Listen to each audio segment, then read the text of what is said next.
Hello and welcome back to the Gloves Off, Helmets On podcast. Now today we have my personal favourite episode. I'm really excited about this. Yeah, it's going to be a really good one. It is. So we are ranking the top 10 F1 drivers of all time. All the goats. Yeah, all the goats. So before we get into this, disclaimer that it is opinion, not fact. Billy spent the week putting a whole lot of effort into researching our opinion of our top 10 drivers, and we've sort of ranked them based off the longevity of the career, skills, championships, wins, and then at the end of it we've given them all sort of an average position that they've had throughout their career. So we've sort of gone off that. Obviously it won't be correct and everyone will probably have their own opinion on who they think the 10 goals are, but well, there's no wrong answers, that's the beauty of it. No, definitely not. So obviously, like Emma said, longevity of the career, most dominant season they've had, and obviously we got the average championship finishing position. So yeah, just really to just reel off the stats for you. Yeah. And our opinions. So should we start? Yeah. So in 10th place we've got Nelson Piquet. So he competed in 14 seasons in F1, which is 204 races. And in those races, he's had 23 wins, 60 podiums, 24 poles, 23 fastest laps, and 3 world championships. So, straight away, he's had a very long career and a very successful one. Yeah, and not many people get to win 3 or more championships. So, it's extremely impressive. Consistent as well. Obviously. Yeah, very consistent driver. So win 3. Because a lot of people these days win 1 and that's it. Holiday. Yeah, so fair play to him. As well, back in the day, I would say 14 seasons is a long career. Yeah. Because now I think sports science has evolved to the point where we can all have longer careers now. Yeah. Doing like, the elite athletes can go longer. So 14 seasons is good. And to also, like I say, not get kicked out is impressive as well. So, straight away, he's had a very good, long and successful career. Definitely. So his most dominant season was his 1987 last championship, in which he scored 3 wins with 11 podiums in just 15 races. So obviously short seasons back then. Yeah. So 3 wins in 15 races, pretty good. 11 podiums in 15 races, very good. Yeah, he's whether he's winning or not, he's still right up at the top. Yeah, and So, that's how you win points. championships. Yeah. Podiums, the 4ths, the 5ths, the wins. That's how you do it. All adds up.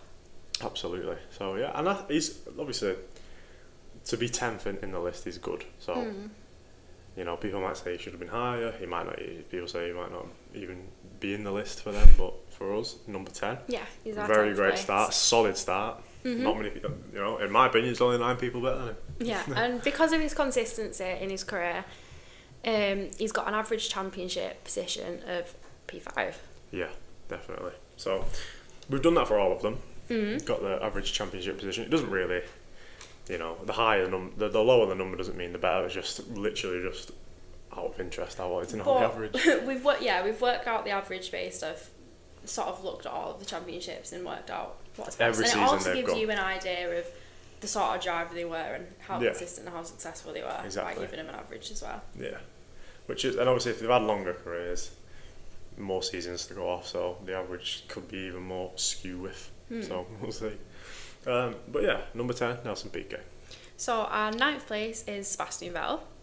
So he competed in 17 seasons for F1, so he had 299 races, which is really annoying that he didn't round it up to 300. I know, because I'd look at that number and think, just do one more race and I'll just retire. And ended it perfectly. But in those 17 seasons, he's had 53 wins, 122 podiums, 57 poles, 38 fastest laps, and 4 world championships. Yeah. So his wins and being on the podium is amazing. Absolutely, and 4 championships, not a lot of people, only a few people, a small handful have done more than that. You're doing pretty well if you've got 4 championships under your belt. Absolutely, so you might be thinking, why is he number 9? Now, the reason that we've got him number 9 is, and number 9 is not bad, number 9 is amazing, but I think Vettel had a lot of luck on his side in 2010 and 12 when he won the championships with Red Bull. Yeah. In by far the fastest car, and he cut it fine. And I do think in 2017 and 18 he maybe should have had one of them championships with Ferrari, at least one. Controversial. Yeah. But even, regardless, number 9, 4 championships, amazing, outstanding. And Vettel was really consistent, Vettel. Wherever he went, he always seemed to be, one of the best on the field. Well. Vettel's most dominant season was his 2013 season, which I think everyone would agree with. Yeah. Which was his last championship in his penultimate season with Red Bull. He scored 13 wins and 16 podiums in 19 races. So winning way over half. Yeah, he's a crazy dominant driver. His 2013 season, he was levels above. Very impressive. Really good. And he actually won 9 in a row, which was a record until last season. Until 2023, sorry. So, very impressive, obviously. Well, that'll always go down as one of the best seasons ever for, a single driver. Yeah. Because of that consistency as well, he's got a championship position of P5, so he's sharing that with Piquet.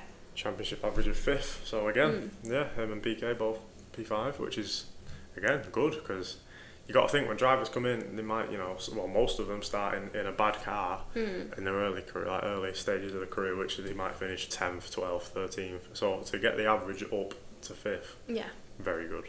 Yeah, definitely. Yeah, because obviously with Vettel as well, he ended his career with Aston Martin where they were not quick, so he did 2 seasons down there at the bottom of the grid, really. So to still have an average of 5th, very impressive. Yeah, shows how successful he was at the start and his career.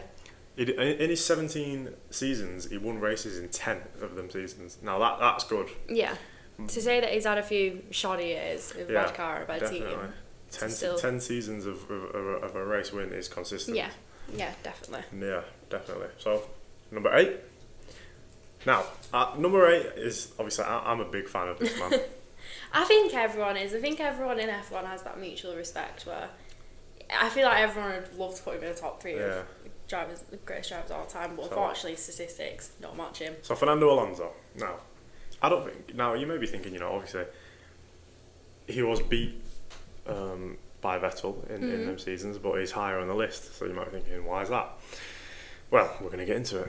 This man has done 22 seasons in F1. That is why. The most experienced driver to have ever lived. Yeah, it's ridiculous. That's a cool little stat to have. So, 22 seasons is ridiculous. He's had such an amazing career. We're not even that old yet. Yeah, and he's still driving.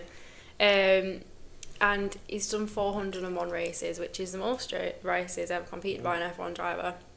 And who knows if that will ever get beaten? Lewis Hamilton one day. I don't think it will though, because it's going to keep getting bigger, obviously. Well, if he's leaving in 2026, we're going off a bit of a tangent here, but if he's retiring in 2020 at the end of 2026, that's still 2 years, which is another 40 odd races. So if that ever gets broken, I'd be surprised. So he's going to be around 450 by the time he retires. Yeah, ridiculous. Anyway, he's not giving up. So in his 22 seasons of F1, which does make him the most experienced driver ever, he's had 32 wins, 100 podiums, 22 poles, 26 fastest laps, and 2 world championships. So he's had a successful career, but not as much as you'd think for a driver to compete in so many seasons and have so many races to only win 32 of them. Yeah. But because of the longevity of his career and how successful he is in what his skill and just him is what puts him in 8th place. The stats don't tell the truth for his career. And it's hard because I think everyone has that perception of him where we all know he's amazing. Yeah, he's just not really had the chance to do anything. He's made bad decisions with teams he's gone to, and everyone knows that. So, obviously, the thing with Alonso, if he's had less than... If he would have scored an extra 10 points at the right time, he would have been a 5-time champion, right? Yeah. And that's just crazy. You're losing a championship by 1 point, 3 points, and 5 points. Right? Yeah, see, that shows a lot as well. With the championships, it's a few points in it. Yeah, because and that's the thing as well, especially in 2010 and 12 when he just lost out to Vettel. This is why we have him higher than Vettel, because he had by a mile had the worst car, especially 2012. That Ferrari car was nowhere near Vettel's Red Bull, and he lost by 3 points. Yeah. So it's so unfortunate that he didn't win him, but that's why we've got him higher than Vettel, although Vettel's had more success on paper. Because you can just see his skill through how close it is, and the cars that he's had, and the stinkers he's pulled throughout his career, and yet he still manages to be one of the best drivers. Yeah, definitely, and he's done well in some horrible cars. So Alonso's most dominant season was his first championship in 2005. Crazy, a long time ago. Yeah, it sounds crazy when you're saying it, and he's still driving I know. in 2025. He scored 7 wins, 15 podiums in 19 races. Now, that is not one of the most dominant in the history of the sport, but it's still a dominant season, really. It's still a very convincing championship win. With that being said, at the time of his championship wins, his rivals were Ferrari's defending champion Michael Schumacher after just winning 5 in a row. So that's not an easy person to beat, and an up and coming Kimi Raikkonen, who then went on to obviously be a champion also. So his competition was definitely, it was champions. Yeah, you've got to think, when he was at his peak, he was also in that time of F1 where you've got the greats and the legends, and it's a tough competition. Exactly, the competition was very tough. So yeah, and obviously he did back-to-back championships. And there's still time for a third, so who knows? He might, when he retires, he might be higher on this list. But for now, we've got him in 8th. Alonso's average championship position is the lowest on the list, but you've got to forgive him because he's great. That is that's only because obviously we know he's had some questionable moves. When he went back to Renault after the McLaren stint in 2007, when he went to McLaren in 2015. What was going on there? Why did he do that? That was horrible. Maybe he just got bored. Yeah, well, I don't know. Maybe he fancied driving at the back. Who knows? But even so, he still did well in them cars. But he's got an average championship position of P7 because his bad decision making. But again, his skill and just his career, everyone knows that he deserves to be on this list and have a high position. Stats don't tell the tale, and I'll always live by that with Alonso. Yeah, definitely. So moving on to number 7. So our 7th place driver is Niki Lauda. So he competed in 13 seasons in F1. So 171 races. Yeah, he's had another long career. So in those 13 seasons, he's had 25 wins, 54 podiums, 24 poles, 24 fastest laps, and 3 world championships. So again, one of the really successful drivers. Yeah, definitely. One of the most successful, absolutely. In his 13 seasons, he won at least a race in 8 of them. Now, again, way over half. Yeah. Very impressive. I think that level, that's a good level of consistency, to win a race in... Because after every year, you probably question yourself a little bit, like, can I do that again? Yeah. And the fact that, like I say, these people are doing it. I mean, obviously, the greats are the greats, so they're gonna be performing like that. But that's, very impressive. And again, like we said with Alonso, he had no easy runs to a championship because the people he was going up against are, again, world-class drivers. So we've got his most dominant season as 1975, where he won 5 out of 14 races with 8 podiums, which is impressive, very impressive. I mean, he's won, that's just over a third of the races he's won. Yeah. Especially with, obviously, rivals like Hunt, Alan Prost and Nigel Mansell. Now, so again, he was a driver in a very competitive time. Definitely. Obviously, he had that crash in 1976, which he would have won the championship that season. There's no doubt, because I think he lost. I think it was five or 6 races, or maybe it wasn't. Maybe it was 5 or 6 weeks. Yeah. Anyway, he definitely lost a couple of races that James Hunt won, which then James Hunt went to beat him by 1 point in the championship. So had that not have happened, he would have had another championship there. He also lost out to Alan Prost when they were teammates by half a point. Yeah. So had that not have happened also, he would have been a 5-time champion. So he's obviously ridiculous. He's definitely one of the greats. Yeah. And he could easily be higher, to be fair, but the people in front of him are just like unbelievable drivers. The sort of top 5 is incredibly tight. It's hard to rank. It is. So Niki Lauda, tough rivals, and he was very consistent. And obviously just a legend of the sport, one of the best ever. So he has a championship average of P6. So again, it's not the best, but it's, you know, P6 is very respectable to be as an average, you know, considering definitely. You have bad seasons here and there, and then very good seasons.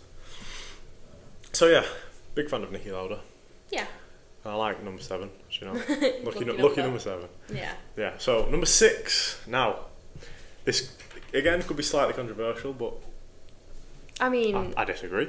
Number 6 is Juan Manuel Fangio. Yeah. So he competed in 9 seasons in F1. So you've got to think back in the day, a lot shorter careers and not a lot the of amount races. amount of racing in a season is a lot shorter. So for him to be on this list, when you see the numbers, Yeah. you can see why. And can we just, before we get into this, the reason we have him this low down is because, one, we wasn't alive. We can't. It's very hard to judge, right? Yeah. Like, it's easier to judge the 80s and the 90s and the 70s because we weren't there. But We get to see more. It's televised a lot more. obviously, the careers they have now is a lot longer because there used to be about 7 races a season, and he did 7 or 8 seasons. He did 9 seasons, 51 races. So the longevity isn't really there. 51 races compared to other people on this list are 200, 300, even 400.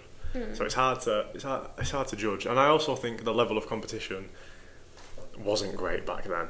Yeah. But that's not to discredit him because you can only beat who you put up against. But this is why we have him 6th and not any higher. You're looking at different eras of F1, Yeah. so to put him higher when you think of sort of modern day and the differences in the racing, it's still a very respectable place. Yeah, longevity and is rivals. Yeah. That's the reason we have him this low down. So with his 51 races and 9 seasons in F1, he's had 24 wins, 35 podiums, 29 poles, 23 fastest laps and 5 championships. So you can see his success and the numbers he's really in, like 5 championships and 9 seasons. You can see he was an absolutely amazing driver. 24 wins in 51 races, that's It's nearly 1 in 2. basically half. That is incredible. Yeah. And obviously, like I say, 5 championships, I mean, that's the 3rd most of all time still to this day. So yeah, very impressive. In his 9 seasons, he won races in 7 of them. So again, incredible. Only 2 seasons where he's been a bit off it. So very, very impressive. His most dominant season was 1954. I was actually there watching that. Yeah. This is a long time ago. Yeah, 1954, where he won 6 races and he got 7 podiums in just 9 races. Now, short season, obviously. But 6. So winning 6 races in 9 races in a season is 2/3, obviously. Yeah. Very impressive. Yeah, definitely. And obviously he was, back then he was one of the most consistent, well he was the most consistent one to win 5 championships. So it's hard to judge this one, like we say, but you know, 6th I think is a good spot. Yeah.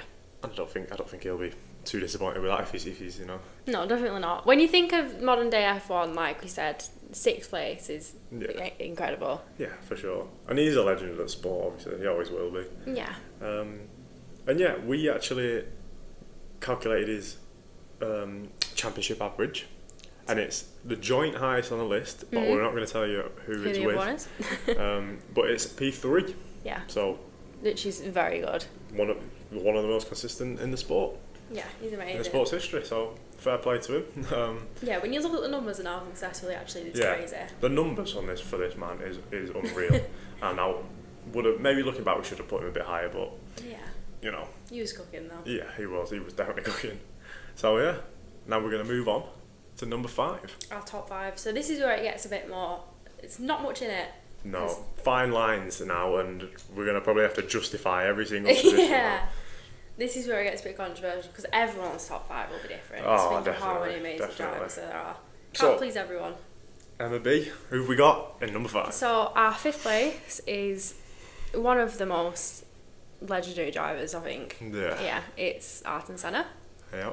So he had 11 seasons in F1 and 161 races, and in those 11 seasons he's had 41 wins, 80 podiums, 65 poles, 19 fastest laps and 3 world championships, and he still is and could have been one of the best drivers of all time. Yeah. Would have been absolutely amazing. Now, can I say, Mr. Ayrton Senna, I would say is the best qualifier in the history of the sport. Obviously, 65 poles in 161 races. Yeah. Very, very impressive. I'm pretty sure that's the highest pole to race ratio apart from Fangio, but you know, sort of talking long careers because he did 11 seasons and it would have been more, but obviously we know what happened. Yeah. But even still, 11 seasons is a long career. And again, he was in the similar rivalries with Lauda, Piquet, Prost, Mansell, and to beat a 3-time champion in that. Yeah, it was era. a very competitive era, that one. Yeah, definitely. And obviously, he has probably the most popular rivalry in the history of the sport with obviously Alain Prost. Now, Ayrton Senna, his most dominant season was 1991, which was his 3rd championship. Yep. Which he won 7 out of the 16 races with 12 podiums. Now, 12 podiums in 16 races, incredible. 7 wins that season, also incredible. Going up against the people he went up against is, you know, amazing to win them kind of, to have them kind of numbers in a season against Lauda, Mansell, Prost, you know. Yeah, tough competition. Good. For sure. Like we say, he's obviously, we think he's the best qualifier in the sports history, which is a cool title to have. Yeah, because qualifying is important, and he was absolutely amazing. Yeah. He's just so fast. He's and so skilled. It is hard to rank this one because he could have gone on to win. Yeah, I think another championship. When you think about his skill and the type of driver that he was, he did have so much potential to do so much more. Yeah, and it is unfortunate that he had his crash and accidentally passed away, which made his career shorter, but he did absolutely amazing. He could have been absolutely amazing as well. And in the start of the 1994 season, he was actually comfortably ahead of everyone else before, obviously, he died. So he probably would have won that, which would have maybe, but who knows, maybe we would have had him higher had that have not been the case, but we don't know. So obviously, top 5 could be anyone. There's nothing in the top 5. No. Because they're all just incredible. Yeah. So, Senna also has a championship average of P3. So tied with Fangio, and there's also one other person with the same. So obviously we're not going to let you know who that is. We'll get onto them in a minute. Senna, the title we've got for him is the best qualifier. Yeah. Great stats, great career. Who knows what could have been. But definitely one of the best. Give us the best rivalry in history. Yeah. So we're not complaining. Yeah. So I'm going to move on to our top 4. Top 4. Getting close now. Definitely. Now this one was hard because who do you put higher? Senna or Prost? His rivalry. I bet he's fuming right now. Though. I know. So the reason we have Alain Prost in number 4. If you couldn't tell. Now this was honestly I debated this for a long time. Do I put Senna 4, Prost 5th? I was so torn, and it took me forever. But the reason I went Alain Prost as higher is because he's won championships with obviously 3 different teams: Ferrari, McLaren, and Williams, which I think is amazing. He's also had a longer career, and I would say again he got the better of Senna. I mean, Senna beat him, to be fair, one year, and he beat Senna, but I do think Prost just had the edge on him, but there's nothing in it. Yeah. I think Prost's way of driving was more calculated, and he knew the sport a bit more, and that's why I've got him a tad bit higher. So 13 seasons, 199 races. Yep. Could have made it 200, but I know. 51 wins, 106 podiums, 33 poles, 41 fastest laps, and 4 world championships. Yeah, so one more than Senna. More than puts Senna. him that bit forward. Yeah, it does. It just edges it, doesn't it? Yeah. That extra It championship. is really tight though, and it's hard. You sort of feel disrespectful to be in between them both. You do. I feel bad not putting Senna higher, but you know, obviously retiring in 1993 after winning the championship. Yeah. So retiring on top, very admirable. Going out on a high note. Definitely, which is always good, because you don't really see that too much anymore. No, I feel like people just keep going, and then the performance dips a bit, and you think, should have just Stop when you're amazing. Yeah. So, a couple of points here. Obviously, he had the rivalry with Senna, where they were teammates, equal cars, and also when he left for Ferrari, pretty much equal cars. So he did beat Senna in one of the seasons when they had equal cars. He also was teammates with Nigel Mansell, beat Nigel Mansell. He also was teammates with Niki Lauda and beat Niki Lauda. Yep.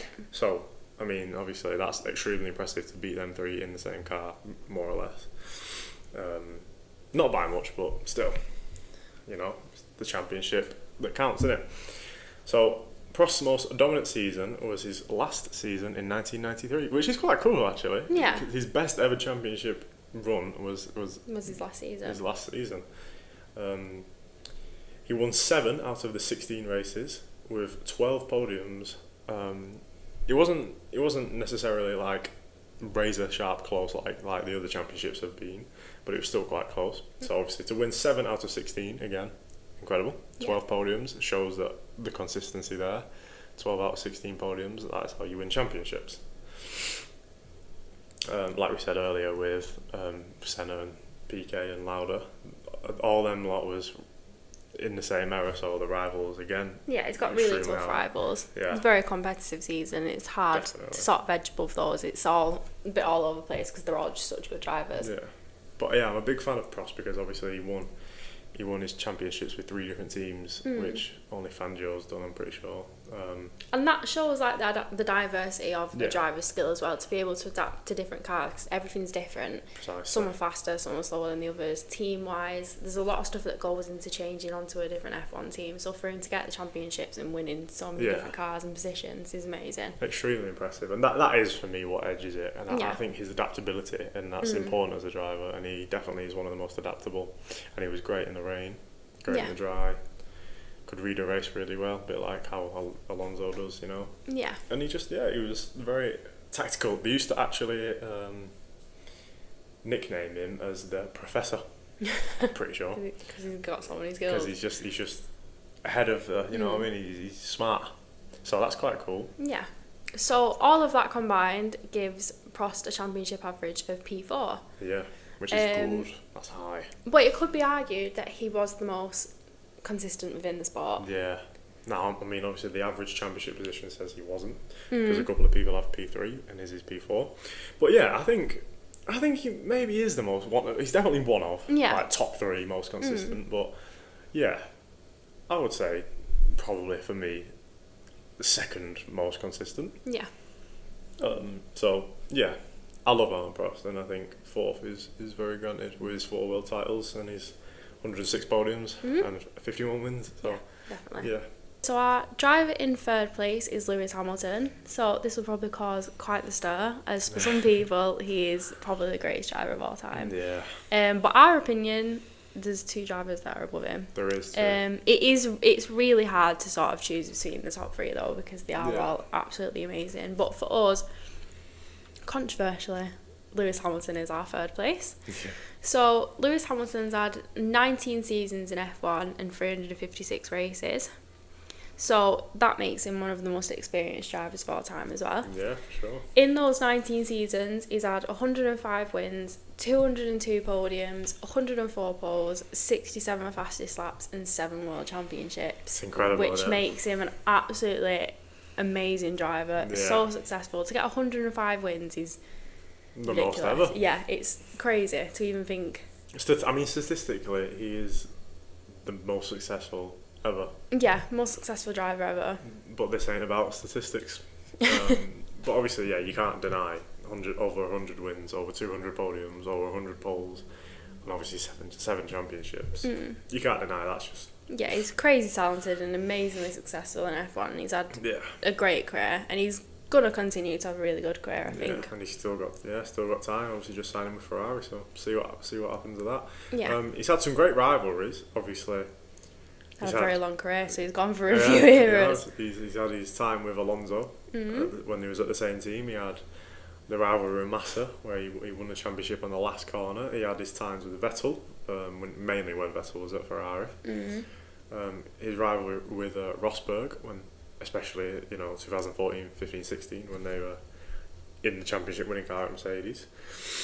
And obviously, probably his best one, my personal favourite, is his rival with Max Verstappen. Yeah. In 19 of his seasons, he's won in 17 of them, which is, Crazy. That is crazy. I'm pretty sure that's the most of anyone. 17. I don't think anyone's won a race in 17 seasons. So obviously that's mind blowing, to be honest. Very consistent. Now, his most dominant season is actually his most recent championship, and I was torn between 2019 and 2020, but we've gone for 2020, which is actually the fastest F1 car in the sport's history. That's quite cool, isn't it? Yeah, that's a really cool fact. So he won 11 out of 17 races with 14 podiums, so very incredible. impressive. Yeah. That's like, what, 60-65% of So the races he's consistent won. that season. Yeah, and only missing out on the podium a few times. Hamilton's never won more than 11 races in a championship season, which, 11 races is a lot, but there's obviously a couple of people with more than that, which it might be why we have him higher, who knows, we're going to get onto it.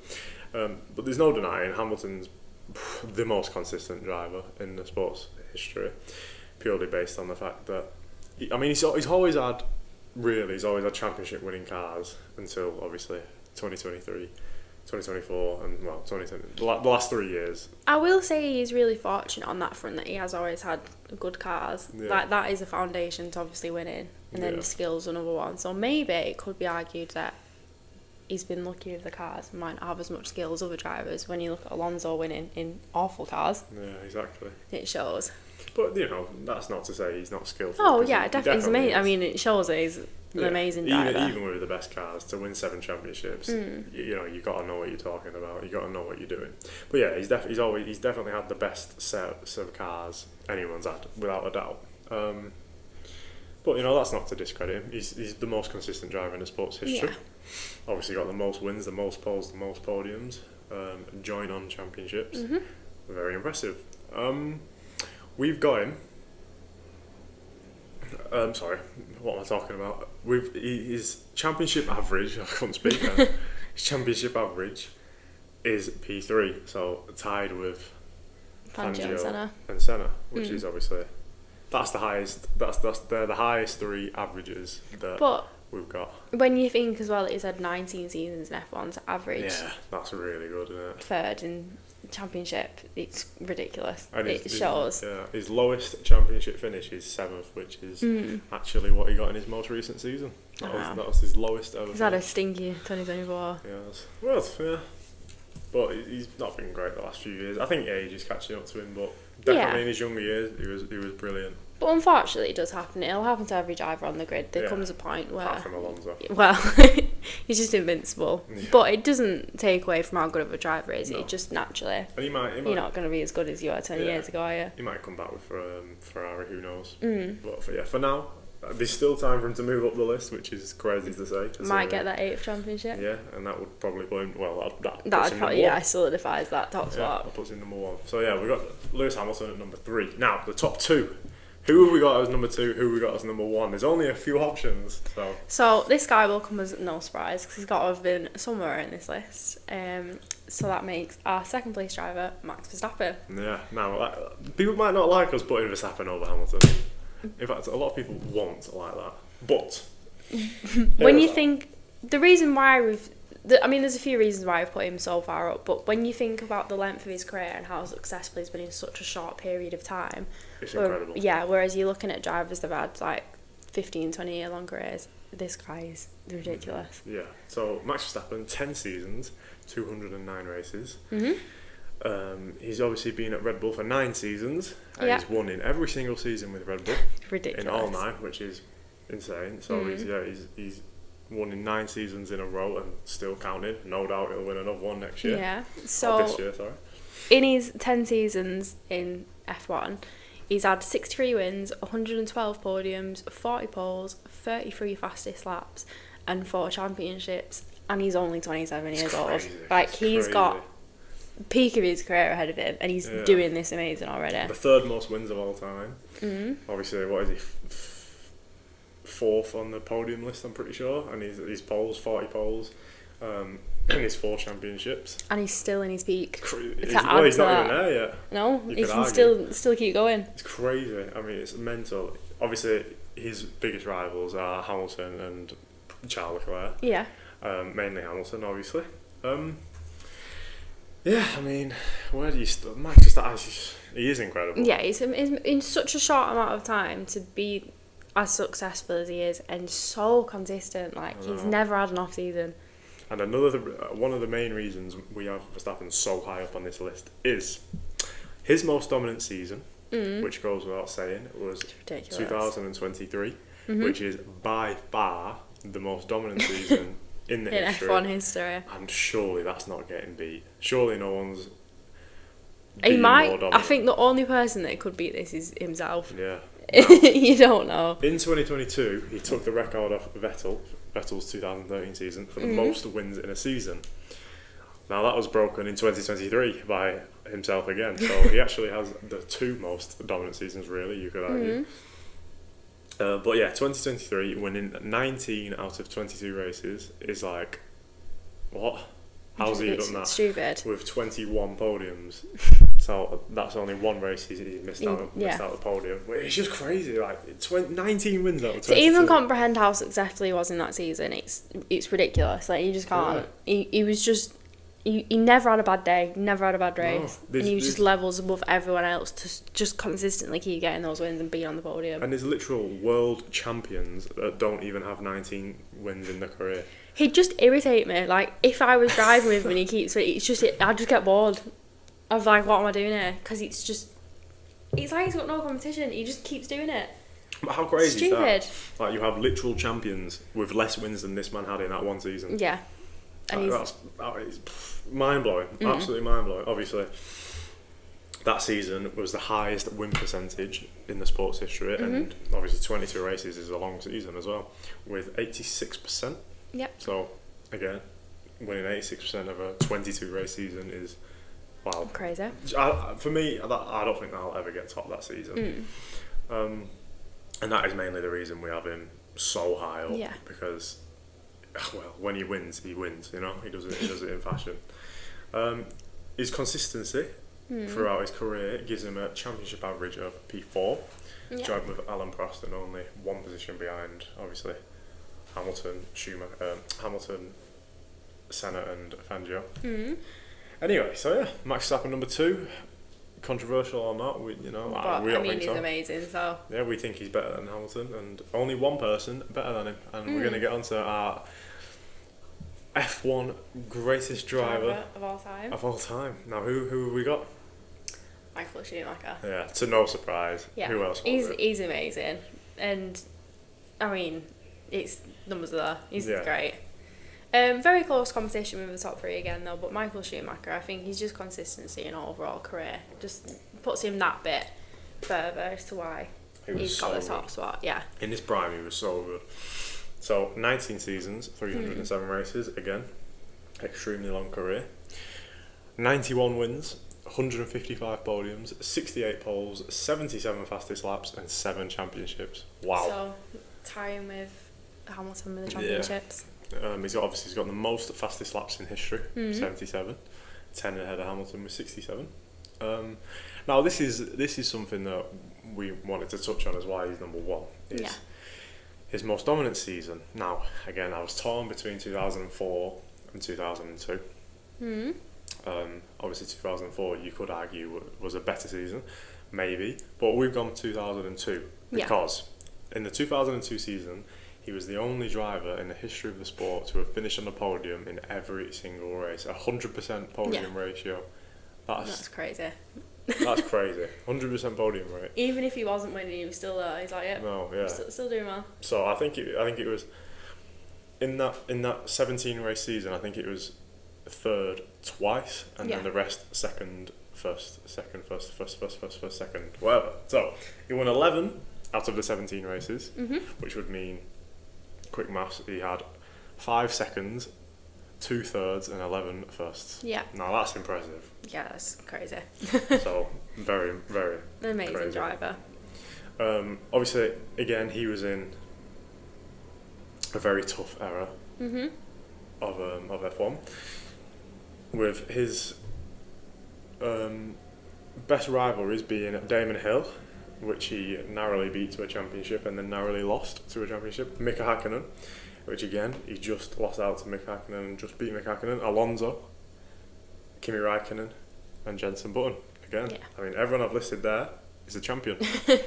So he's in a pretty tough time. Definitely. Got some serious competitive drivers at that time of F1. For him to do as well as he did is ridiculous. Just Yeah. shows his skill levels above and beyond anyone else.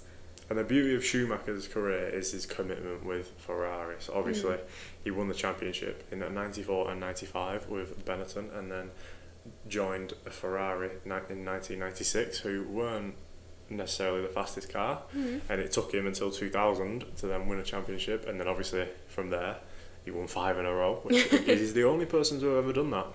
Which is deserved though, because it's clear that he's worked to it, got his skill level up, and just sure. absolutely floored it. So, Brought in yeah. 5 championships. To bring up a team when you're already a 2-time champion is like pretty impressive. Kind of similar to what Hamilton did with Mercedes. So yeah, obviously the only person to win 5 championships in a row. Max Verstappen could do that this season. Yeah. So you never know. We'll have to get back to that. That'd be crazy if he beat Schumacher's reign for that one. So Yeah. we'll just have to see. Yeah, I mean, his 100% podium ratio in 2002 is, again, like, will that ever be topped? I personally thought Max Verstappen was going to do it in 2023, but then it didn't happen. He missed one.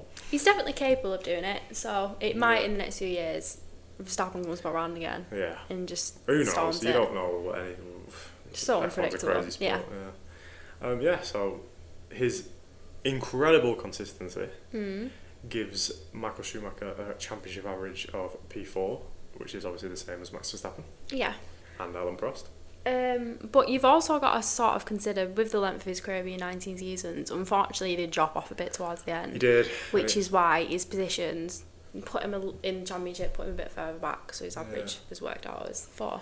When he retired in 2006, if he'd never have come back, he would have had a championship average of 2nd, I'm pretty sure, of P2, which is obviously, what? How is that ridiculous. even? That's incredible. So consistent. But obviously he came back in 2010 with Mercedes, did 3 seasons with Mercedes, and obviously dampened his, I want to say dampened his legacy, but it didn't do him any favours. Yeah.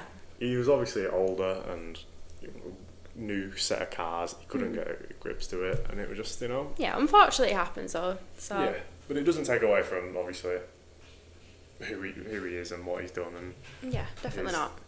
it's just iconic championship wins and obviously his numbers.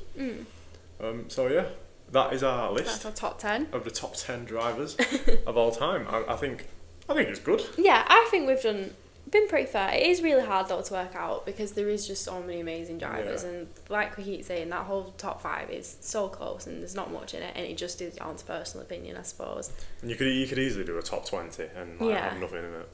So yeah, we've got a few honourable mentions because obviously there's going to be some people thinking, oh, where's this person, where's that person? So we have a few honourable mentions. We've thought about them. Jack Brabham, obviously 3-time champion, but again, the reason is just the level of competition we didn't think was high, but he was definitely a candidate. Nigel Mansell, again, had he not missed out on them 2 or 3 championships that he could have had, he probably would have made the list. Jenson Button, obviously another champion who very nearly made the list, but he just didn't, I just don't think he had that edge to be in the top 10, but he's definitely a top 15. Kimi Räikkönen, similar reasons to Jenson Button. Just wasn't. He was incredible, but he just didn't have that. Good enough. Didn't have that little edge for the top 10. Mika Hakkinen now. Mika Hakkinen, I very nearly put him in at 10th. I was definitely, that was a hard decision for him or Nelson Piquet. Yeah, but Piquet just thought a little bit better than him. Yeah, Nico Rosberg. Had he not retired when he did, I reckon he would have probably made the list. But hey, he retired on top. Can't argue with that. Yeah, went out a good time. Yeah, and Jackie Stewart, similar reason to Jack Brabham. Just the era wasn't the best around that time, and it's harder to judge, I suppose. So yeah, that's our top 10, and there's our honourable mentions. And the next episode is a great one. We're doing the top 10 drivers who never fulfilled their potential. Yeah. So in effect, underperformed to what they their To potential what they're capable of. could have done. Yeah. Yes, that'll be an interesting So one. that'll be a really good one for next week's episode. So yeah, thank you for listening. Yeah, let us know your opinion as well and who you think the top 10 are. Absolutely. Yeah, thank you. Thank you, bye.